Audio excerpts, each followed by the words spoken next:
se refiere propiamente a la labor legislativa o normativa del Estado o los gobiernos. Supone cada vez que se prevea elaborar una ley o un acto administrativo que les afecte directamente a estos grupos sociales o grupos humanos, es importante consultar. Entonces, ¿qué significa esa medida legislativa o administrativa? Aquí es un tema interesante de discusión que va más allá de lo que dice la ley y de lo que dice su reglamento. Y es importante esto porque es el convenio el que lo está estableciendo y es como decir la norma constitucional que está regulando el conjunto de elementos vinculados a lo que estamos definiendo como consulta previa. Cuando se refiere a medidas legislativas, estamos hablando de leyes en general. Y si las leyes por su naturaleza son generales, entonces le van a afectar a todos estos grupos. Por ejemplo, solo para mencionar lo difícil que es el tema, cuando hablamos del Código Civil o del Código Penal, el Código Civil que regula relaciones entre ciudadanos, y normalmente son relaciones que no están vinculadas a delitos, sino a actos jurídicos cotidianos. Cuando se modifique el Código Civil, y en el Código Civil hay un capítulo que se llama de derechos reales, y en el capítulo de derechos reales aparece el concepto de propiedad y el concepto de posesión. Esos dos conceptos que son muy interesantes analizar en relación a los conceptos que tienen estos grupos, sobre todo porque tratan de asuntos económicos. Bueno, cuando se establece en esta medida legislativa nueva, en la reforma del Código Civil, ¿se debe o no se debe consultar a estos pueblos? ¿Se les está afectando o no directamente a estos pueblos? Es un tema de discusión que lo mantenemos en la universidad, pero yo creo que debe trascender y debe llegar al ámbito propiamente de las autoridades del Estado y de las actividades empresariales. En mi opinión, tal como se regula en el convenio 169 de la OIT, y más allá de lo que puede decir este convenio, inclusive recogiendo lo que dice nuestra Constitución en términos más amplios sobre derecho de participación, derecho de opinión, derecho de diálogo entre estos pueblos o en una sociedad plural como es la nuestra, es importante conversar con ellos cuando se quiera modificar normas de este tipo. O sea, sí se incluiría la necesidad de la consulta o de la opinión de estos grupos cuando se quiera regular o se quiera establecer medidas legislativas como la reforma del Código Civil u otros códigos. Bueno, eso es para complicar y tener presente que no es un tema tan fácil, pero se presta a nuevos análisis, a nuevas reflexiones, que es lo interesante desde una universidad poder contribuir.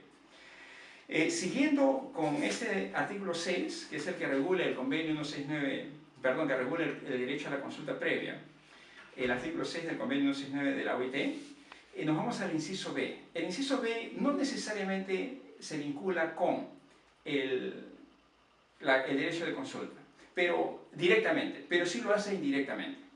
El inciso B establece lo siguiente, dice lo siguiente, regula lo siguiente: establecer los medios a través de los cuales los pueblos interesados pueden participar libremente, por lo menos en la misma medida que otros sectores de la población, y a todos los niveles en la medida de adopción de decisiones en instituciones electivas y organismos administrativos y de otra índole, responsables de políticas y programas que les conciernan.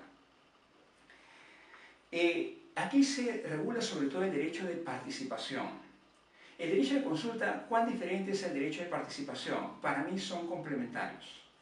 El derecho de consulta no solamente supone que alguien de afuera, llámese el Estado, llámese las organizaciones del Estado, se acercan a estos pueblos originarios. No. El derecho de consulta supone que estos pueblos originarios tienen en sus manos el derecho de participación sin necesidad de que las autoridades del Estado o las autoridades del gobierno se promuevan esta consulta. Ellos ya tienen en sus manos el derecho de participación. Y lo que hay como obligación del Estado es promover esa participación más allá de la consulta formal que quiera iniciar la autoridad del Estado. Eso es lo que está sosteniendo este inciso B del artículo 6 del convenio 69 de la OIT. Y establece varias medidas intermedias, a las que no me voy a referir por razones de tiempo.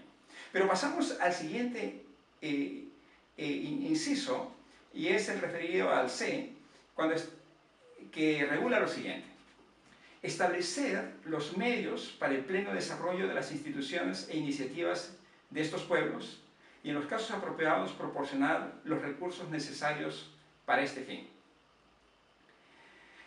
También de manera complementaria al inciso D, lo que establece este inciso C es las condiciones para hacer posible que tanto el derecho a la consulta como el derecho a la participación que brota de los incisos previos de este artículo 6 del convenio 169 de la OIT se hagan posibles, se hagan viables, se materialicen, ¿no?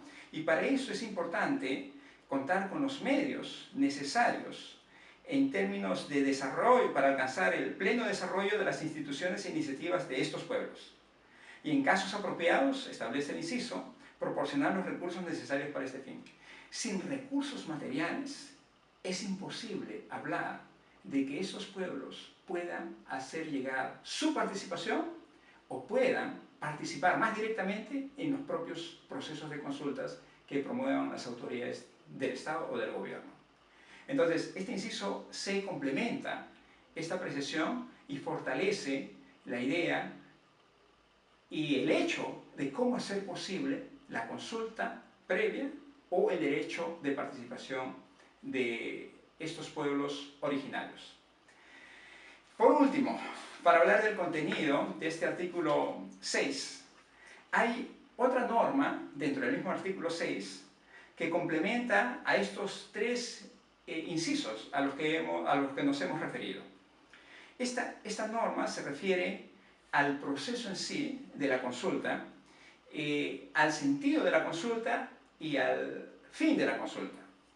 Y establece lo siguiente: las consultas llevadas a cabo en aplicación de este convenio, del convenio 269 de la OIT, de la Organización Internacional del Trabajo, deberán efectuarse de buena fe y de una manera apropiada a las circunstancias. Estos son dos elementos que trascienden todo lo que hemos estado conversando anteriormente. Se supone que debe haber buena fe y se debe tener en cuenta las circunstancias apropiadas para que se lleve a cabo la consulta o se lleve a cabo el derecho de participación que tienen estos pueblos originarios. ¿Qué significa la buena fe? ¿Qué significa tener en cuenta las circunstancias apropiadas? La buena fe, en términos más directos, podríamos decir, en mi apreciación, supone la buena voluntad, disculpen que sea redundante, tanto del Estado, de las autoridades del Estado, de las autoridades del gobierno, como de los propios representantes y de los miembros de estos pueblos originarios. Buena fe supone todo lo contrario a mala fe, supone buenos actos, supone buena voluntad, supone confianza, supone transparencia, supone sencillez, supone una serie de elementos más dentro de la idea de lo bueno. Aquí somos un poco ellos naturalistas, pero eso es lo que aparece como un principio, no aparece como una norma. La buena fe es muy difícil de definir y sobre todo se va a apreciar en cómo nos aproximamos desde el Estado a estos grupos humanos y cómo los propios grupos humanos reaccionan frente a este acercamiento que nosotros tenemos con ellos. Es un término muy rico y es muy difícil de regular, sobre todo se hace en la vida cotidiana. Y entonces aquí podemos conversar de cuánto de buena fe hay cuando la autoridad del Estado se acerca con algún interés particular a estos grupos humanos diferentes. Por ejemplo, hay un proyecto de inversión de 10.000 millones de dólares. Al Estado le interesa, a las autoridades, perdón, del Estado, del gobierno, más que del Estado, las autoridades del gobierno de turno, le interesa esa inversión porque eso va a generar impuestos, va a generar recursos para que todo el territorio nacional se beneficie. Entonces, allí, ¿cuánto de buena fe hay para iniciar el derecho de consulta a la participación de estos grupos?